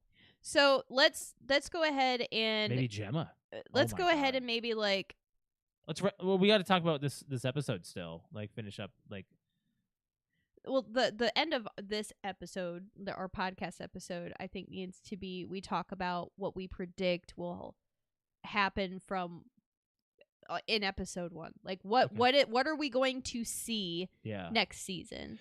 What did you honestly suspect this season to be? What did you think was going to happen? I have no idea. Me too. No idea. I was not expecting I wasn't even expecting a quarter of what we got. No. And the thing is the story went from mind blowing to body blowing. Like, oh god, Whoa. why did I say that? You know what I mean? Like, it went like from my eyeballs popping out to my brain being handed to me on a silver platter going, you have no idea what we're going to be doing. Yeah. So let's kind of like, okay, so the last episode, I'm trying to run through it in my head. So Mark goes in, they finish up the whole series of numbers. He runs to the testing floor. Drummond and him fight it out. Lorne from A Million's Nurturable saves Mark. Dylan saves Helly by keeping Milchick in the bathroom, which quite a Milchick has had quite a polarizing characterization. He is, this season. but he is still like he's so. So we need to know a little bit more about Milchick's backstory. Yeah, we need to know more about him. We've got a lot of Dylan answered. We got a lot of Mark, of course, answered. We got a lot of Helly answered. We didn't get a lot of Irv this season answered. And I think it's because we got such a big peek at him in season 1 at the end. Yeah, with his character, but we still don't know a lot about Irv. He's still the most mysterious MDR associate, well, X now, because he lost his desk entirely and got removed. But like, he's still the most mysterious, other than, of course, Bert. But I gotta say, I want to know more about Milchick. He's got a lot about him. And when he got hit in the head, I thought that kind of knocked some sense into him, because he looked in the mirror as the red alarm was going off when the rest of Lumen was panicking in that building. And all we saw was just James freaking out in front of his computer. And nothing else. Obviously what Mark did with Gemma ruined a lot it ruined, of things. It ruined whatever they were working on for 2 years. Yes. Because they just sat there and then just watched it happen and flipped out. Like, they couldn't. What is up with James having an elevator that opens up just to his own little computer desk? Does this mean that the severed testing floor elevator, there's more than one type? I bet you there's just multiple elevators. Yeah, we don't know anything about Lumen yet. We know now that there's secret walls that open. When Drummond pushed that wall, I flipped. I was like, what the hell? Like, what is going on? It's like, and it just opens up to this entire room that's and laminated. Lauren knew exactly where it was. Yeah. Well, I mean, I guess she's been doing it a lot, so she knows. Why does OND know it? Is it because OND. not OND? Yeah, OND. OND knows the elevator. Oh, well, yeah, we already had that question. Yeah. So, but why? They said that they would deliver things, but they said we used to deliver things, but then they just send a guide. We don't know why. Did somebody try being a little too sneaky one time, and they're like, "Nope, you're just gonna go up and get it yourself"? Used to work for OND, and then moved to MDR. I don't know. God. And how did Petey make this map? If he was just MDR, or what if he was sent? I don't know. Yeah, it's we don't so know. hard. We don't know a lot of Petey's story other than I was your best friend and he went and made this map. Like, what made him create this map? And how does he know about all of this when they were just supposed to be staying in that one spot? Yeah, I don't know. So there's got to be multiple. I mean, who knows how long Petey was down there? So, okay, so Mark was in this entire thing for 2 years, and Gemma was in it for probably just a little bit longer. What were they doing with her beforehand? And what if Mark never went to Severance? What would have happened with Gemma? I think that was a question I had: is how was he convinced to do Severance? There must have been a lot of. It had to have been like little ploys here and there, like plugging in, like fake, like advertising or brainwashing. Yeah, like brainwashing. Do this. Yeah, exactly. Now we will probably never get an answer of who Petey's daughter is because we saw none of her in this season. I don't know if she's that important. Why did they show it then? Is don't it know, just to show how people hate Lumen so much? maybe. I forgot yeah. how much. I forgot don't those think scenes. that she's a key point. We forgot about all of that, like all of PD's like funeral, who was there, all that stuff. It's crazy. It's crazy. So let's go on and kind of close it out to what our predictions for next season. Do you think Helly was at the end? No. No. Nope. Nope. You think it was Helena? I think it's she's Helena. jealous of Helly. Yes. She's jelly of Helly. Yes. She kind of is. Like that entire the opening couple. I think because James and everybody knew about what was going on with Mark, they knew that if Mark got out of the building and whatnot, then everything would be gone. Yeah. So I think they turned off Helly's chip and went, "This is what's going on. Go get Mark right now," because the only person I think that can bring him back and keep him in this building is Helly. How did she leave MDR though? And get there in time and know. Well, she knew where Mark was going back. It's not that long of a walk. We've seen it in season 1. Do you suppose that Helly, or it was Helena? Because she knew where Mark was gonna be. Right. Do you suppose? How would Helena know if Helly did? There's cameras everywhere. They know and they can hear. Do you suppose Helena would know the entire layout of the floor? Yes. She's an Egan. She knows everything. She probably had no option but to study it. Right. Okay, so season 4. I think 3. Sorry. So you asking me this is my prediction. Episode 1 of season 3. What do you think? Well, I don't know necessarily episode 1, but what I think will take place to make this interesting. Yeah. Is I think that Eddie Mark made his decision, and he knows that the moment, because you saw that POV of him with his hands on the door, and he's got a wife on the other side that he knows that that's Mark's wife, but he has absolutely no feelings with, and he's like, I did what you told me to do. She's outside, I'm in here, and I know for sure that if I go out there, I'm never coming back, and the only thing that I love and I adore is Helly, and love is a very strong bond, and he's screwed her a couple times already. I mean, they're already kind of so they're trauma bonded. And he doesn't know anything else in this world other than Helly. Yeah. So why would he's like, there, Mark, I did what you told me to do. I saved your wife. Now I'm going to have my life, whether it's 10 minutes or whether it's we find a place and he made a rash decision, but he's thinking about him, not he did what Mark told him to do. Right. She's out there. I did my part. Yeah, he did. So him running off with Helly is who knows what's going to happen. Going off into the sunset. Yeah. So what I think is going to happen is, for one, I think that's Helena. I don't think it's Helly. She's pregnant.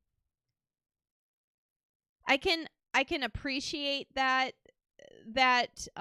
theory.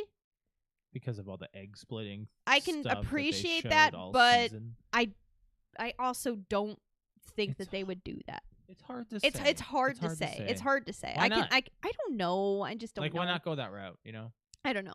I think she might use that as a fake excuse to keep him down there. So, but this is what I think is going to happen. Hold on, I have it written down. I don't know what's going to happen, honestly. So I'll have to think about it. I think Helly and Mark, or Helena, he thinks it's Helly, they are obviously found. And James and everybody brainwashes Mark and Helly. Because obviously Mark doesn't want... He did what he needed to do. He wants to stay there and he wants to do anything that... Because remember, he's sitting there at the computer and he's like, but I don't want to... I want to leave with you. I want to be here with you. And he gets really emotional. That's all he wants. And she's there. So, and he was like, I'll do anything for you, basically. And I think that James and them are going to brainwash him and not let him become Outie Mark anymore. And basically, I think that have the they are what's going to the become overtime contingency outside. Yeah, I think that they are going to take him to a different floor or a different area, No, overtime contingency for Mark the entire time. or that. They will have him go up. He will always be overtime Mark. His sister's gonna know the difference. But that could lead to a good So episode. I know it is, but so this is what I think is They like did it with Helena lives like at this big right mansion behind Lumen, yeah. this big mansion with James, right? Yeah. So I think that they're going to like we can make this is what we were actually doing and blah blah blah. And we're trying to do this, and they're gonna try to convince him that this is a good thing and all this other stuff, and that he was a part of this big plan, and as long as you do this, you can have her forever. And then you're adding to my theory. He might try to leave, and she'll go, but I'm pregnant, and blah blah blah, and so there's where the pregnancy thing comes in, and which will keep him here more. And I think that there will be integration things that happen, and Audi Mark will kind of come in and be like trying to fight with himself, trying to get out. Gemma's doing her thing, trying to get in and get him out and whatnot. But I think they're going to turn any Mark into a bad guy. Agreed. And you're gonna have to learn his cues to know which Mark is Mark. Oh, we've had 2 episodes or 2 seasons. I know, but if you don't know, you're just gonna have to know, because Audi Mark is an asshole. Any Mark is he's becoming an asshole now. Any Mark is very stern to the rules. Audi Mark is against the rules. It's the other way around, where you would think that. So you brought up going to the mansion. Now I'm thinking, what if Audi Mark left the severed floor in season 3, or any Mark left the severed floor, and was always any Mark, because you can do the overtime contingency, and that's just going to be active, and he goes about his life and lives a double life. I don't know about Gemma though. Like, what if Gemma sees him or finds him, or what if they write it to where he goes back to Gemma still, but when he goes down to the severed floor to work, he's with Helly, but he's still Gemma would not let Mark go back there. That's very true too. Gemma would not let him do it because of what Audi Gemma experience. Very true. Very true. So maybe there's no way. Maybe it's going to be this whole entire time. It's been about getting Gemma out. Yeah. Now it's going to be getting Mark out. That's what I said when we were sitting there talking about it at the end of the episode on Thursday, and I was like, that's what it's probably going to become. But the thing is, it's going to be more of a fight, because I think that the Egans and everybody at Lumen is going to brainwash just like they did before. Before any Mark knew any of this, they brainwashed him. They just said, this is what you're going to do. And they already knew they were innies. They knew that there was life above where they are at. But they didn't know what their life was like. They didn't. Yes, he's had a piece of it and whatnot. But what if they go, we'll let you go up there if you do this. We'll let you see the outside. We'll let you and show you this. Because honestly, he's still there's still things that the innies that they don't teach them. Like, he still thinks that's the largest waterfall in the world kind of thing. Right. So what if they're like, look at the food they feed him. What if they're like, they give him things like the awards and everything. It's like for like a 3-year-old is what they're trying to right. So what if they start teaching him not teaching, treating him more like an actual person with these proposed awards and things that will satisfy him, and say, if you choose to do this for us, then you can keep Helly. Like, okay, so we're focusing mainly on just Mark. What is going on? What's going to happen with Dylan? He's with the band, and they're fighting Milchick. I don't know. Do you suppose he's just going to get removed from the building like he did at the beginning of the season? I think he'll get fired. Yeah, he's done. But he has to... Do you suppose that Audi Dylan would do the same thing and still stay there regardless? Or like, I don't know. Because now everybody... I think that his wife I think that his wife would look into it more.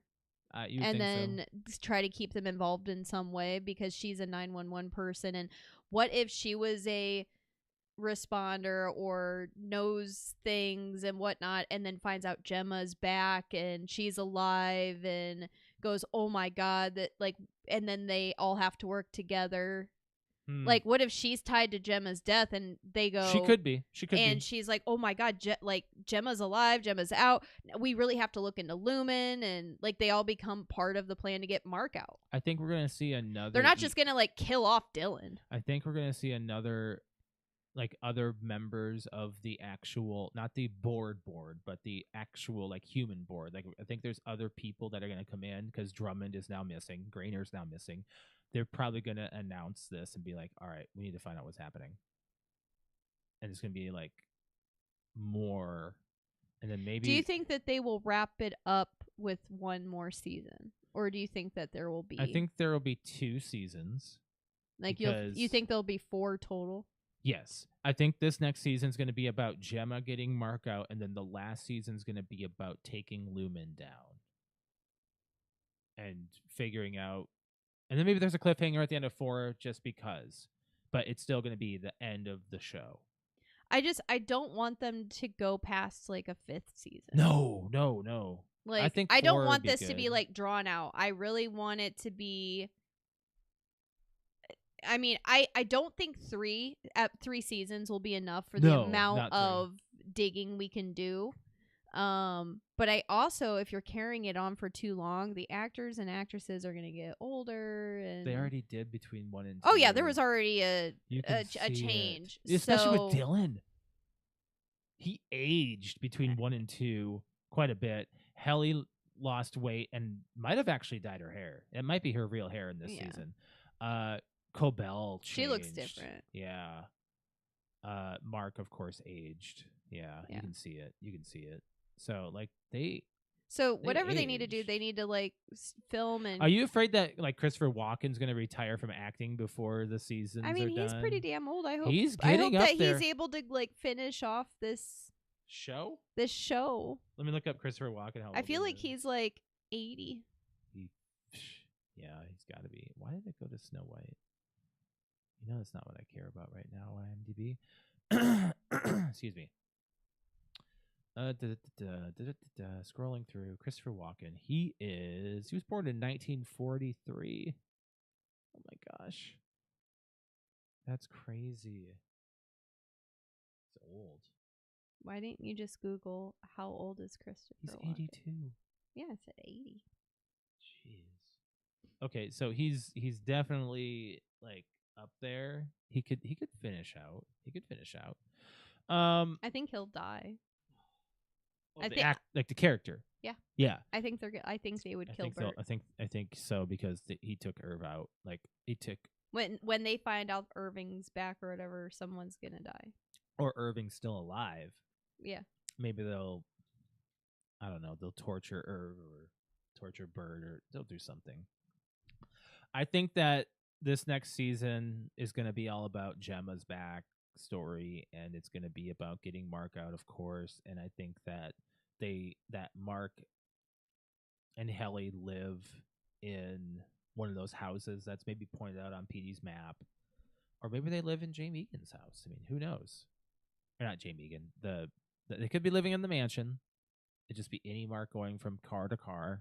Mm-hmm. You know, it could be that. It could be that simple. But either way, we know that outing Mark will not be seen until possibly the end, fully, until the end of the season, of next season. We're going to see a lot of any Mark and then maybe a little bit of reintegration happening.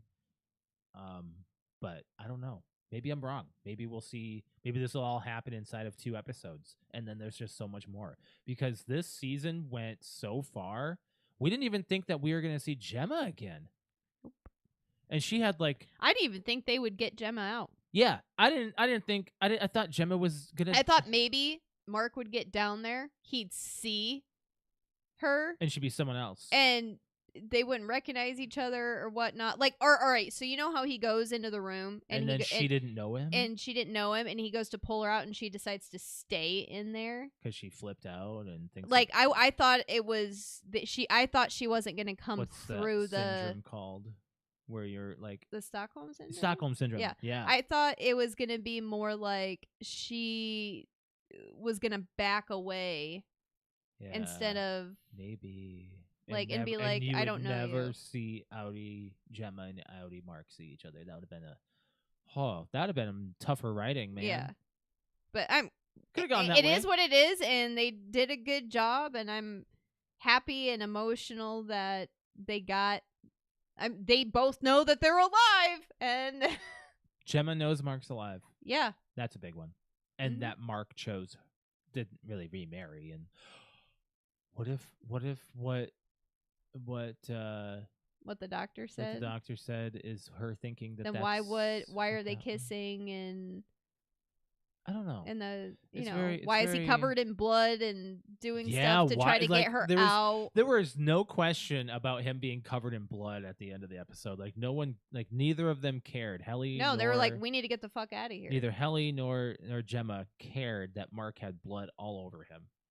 No, they're like, we need to go. That whole blood on the tie thing and getting the DNA out of it, that was good. But that means Drummond has access to that stuff. Yeah, I don't know. It's something. It's something.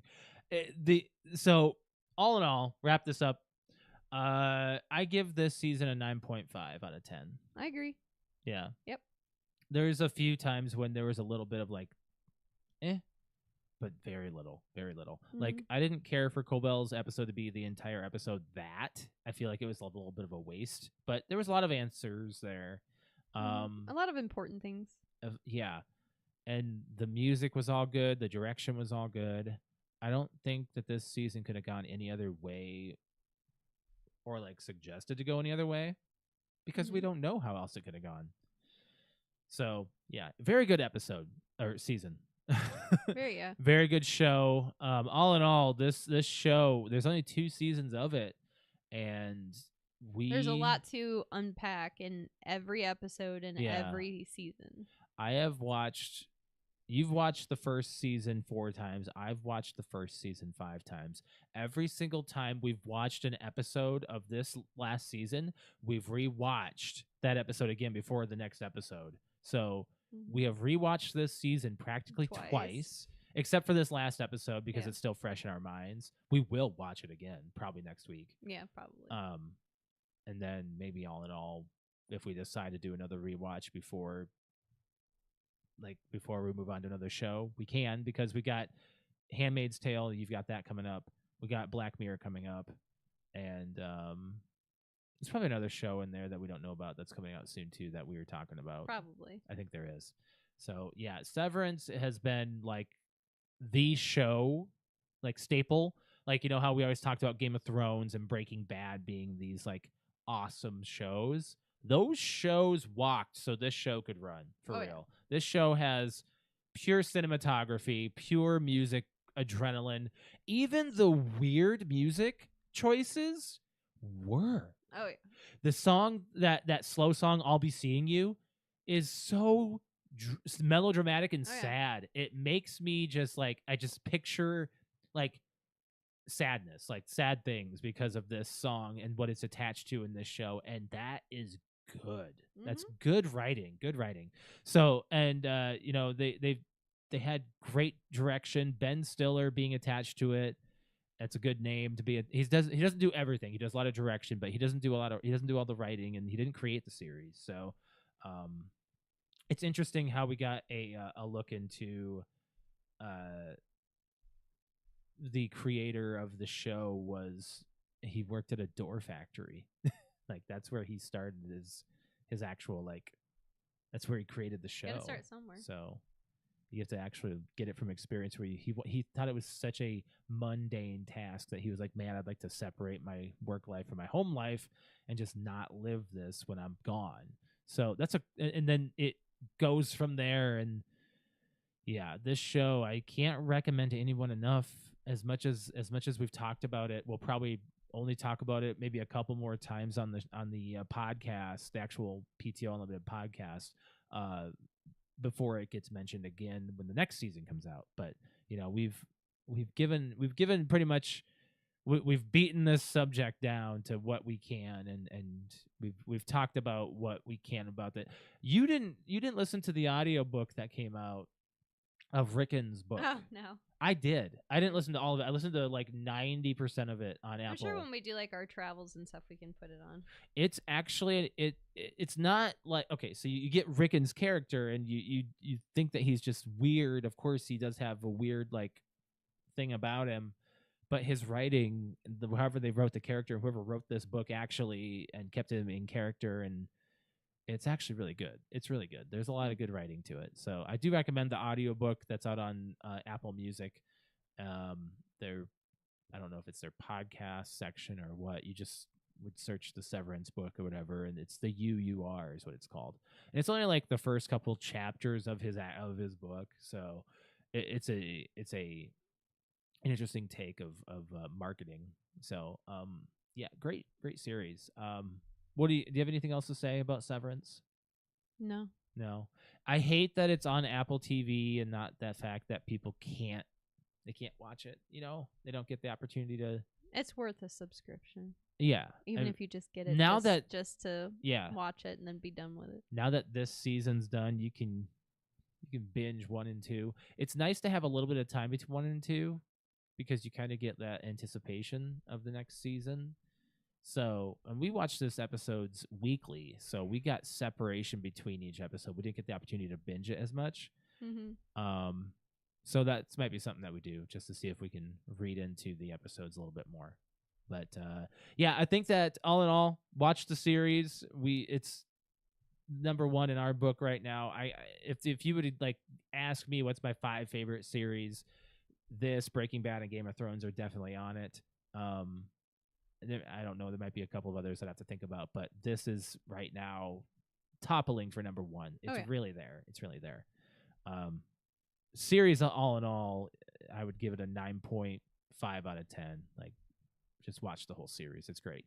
My only downside is there's a couple of things in season 1 that I don't like, and there's a couple of things in season 2 that I don't like. That's my own personal like shtick. Like, I don't like Petey's story at all. Like, I could care less about Petey in season 1, but you need to know about Petey to know about anything else.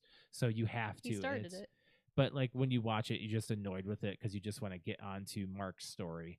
And then this season, I got annoyed with Harmony being more main than she needed to be without good purpose. And you didn't get that purpose until her bottle episode.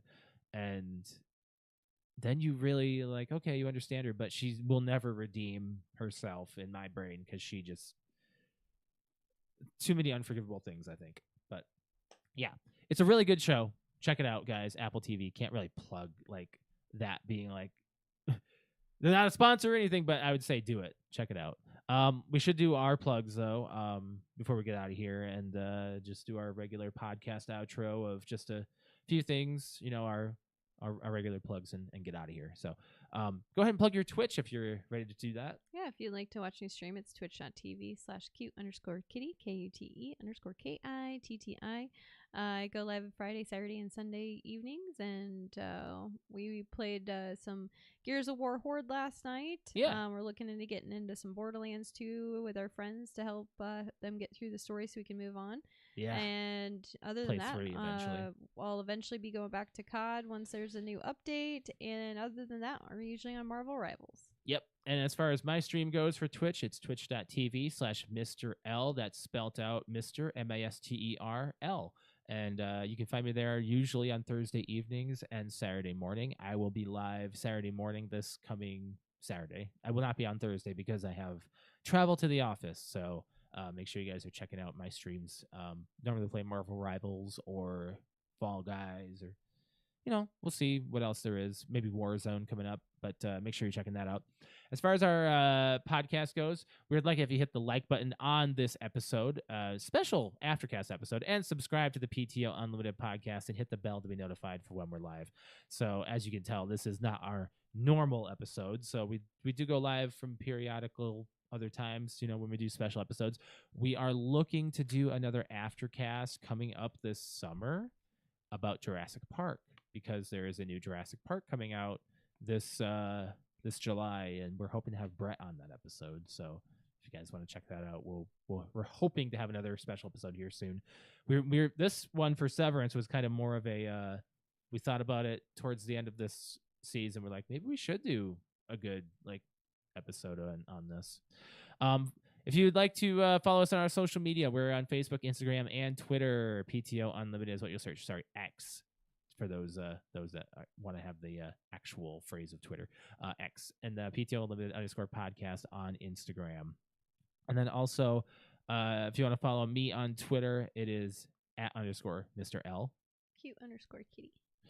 I don't really know if we need to do a final note, but that's normally how we just end the show. The big thing here is we obviously have a passion for this series, so if you guys want to check it out, make sure you do and enjoy it, and you'll have people to talk about. There's a send us your comments, your questions, your theories. Yeah.